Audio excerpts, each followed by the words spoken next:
Professor Dave here. Let's look at the autonomic nervous system.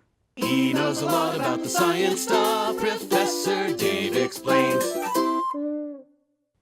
After looking at the central nervous system and certain divisions of the peripheral nervous system, we have a reasonable understanding of how sensory information makes it to the brain, which then tells the body what to do, like when you touch something hot and then quickly pull your hand away. We also understand how we might decide to execute a particular action, like walking across the room. But there is so much happening in our nervous system that we are not consciously aware of. We don't decide to beat our hearts, it just happens.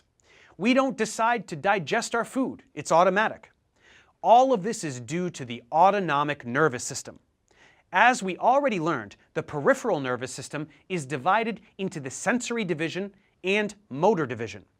The latter is what produces motion, and this is divided into the somatic nervous system and autonomic nervous system. The autonomic nervous system is in turn divided into a sympathetic division and a parasympathetic division. So let's talk a bit more about what this means. First, let's understand that while the somatic nervous system innervates skeletal muscle to generate deliberate motion, the autonomic nervous system innervates smooth muscle and cardiac muscle to generate the involuntary motions we talked about. There are differences in neuronal structure as well.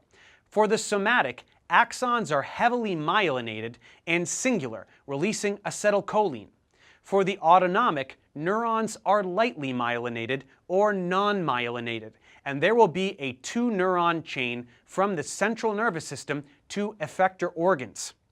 The first of these is the preganglionic neuron with its preganglionic axon, and the latter is the postganglionic neuron with its postganglionic axon, and these release either acetylcholine or norepinephrine, resulting in either a stimulatory or inhibitory response, in contrast with somatic, which is always stimulatory. As we said, the autonomic nervous system has two divisions. These divisions actually serve the same parts of the body, but they have opposing roles. The parasympathetic division is for rest and digest actions. It directs the digestion of food and the expulsion of waste, along with other maintenance-related actions that occur best in a state of relaxation. The sympathetic division, on the other hand, springs into action in emergency situations, enacting the fight or flight instincts, raising the heart rate, constricting blood vessels, and releasing more glucose from the liver, all actions that help an organism evade danger. These two systems work together most of the time to keep the body running smoothly, a process called dual innervation. But in specific moments, one may dominate depending on the immediate needs of the organism. To get a bit more specific about the anatomy of these divisions, parasympathetic fibers originate in the brain and sacral region of the spinal cord, which are the opposite ends of the central nervous system, whereas sympathetic fibers originate in between, in the thoracic and lumbar regions of the spinal cord. Parasympathetic has long preganglionic and short postganglionic fibers, with the ganglia residing in the effector organs, while the opposite is true for sympathetic, so the ganglia sit very close to the spinal cord. Here we can see the various nerves of the two divisions and the organs they innervate.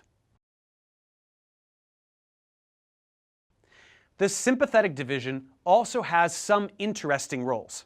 It is responsible for the regulation of sweating, meant to control body temperature. It has an influence on metabolism, as well as kidney activity. And all the activity in the autonomic nervous system is regulated by components of the central nervous system. So with that, we come full circle. Let's quickly review the divisions of the nervous system before moving forward with other systems. The nervous system is divided into the central nervous system, which is the brain and spinal cord, and the peripheral nervous system, which is everything else. This is divided into the sensory or afferent division, which is the half that goes from sensory input to the brain, and the motor or efferent division, which goes from the brain to whatever the brain needs to control. This division is comprised of the somatic nervous system, when the conscious mind is involved, and the autonomic nervous system, when activity is automatic.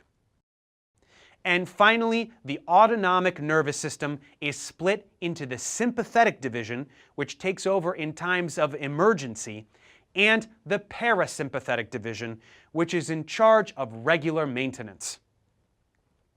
We have just barely scratched the surface on the complexity of the nervous system, and we will continue to refer back to it in order to build upon our knowledge as necessary while we continue to learn about human anatomy.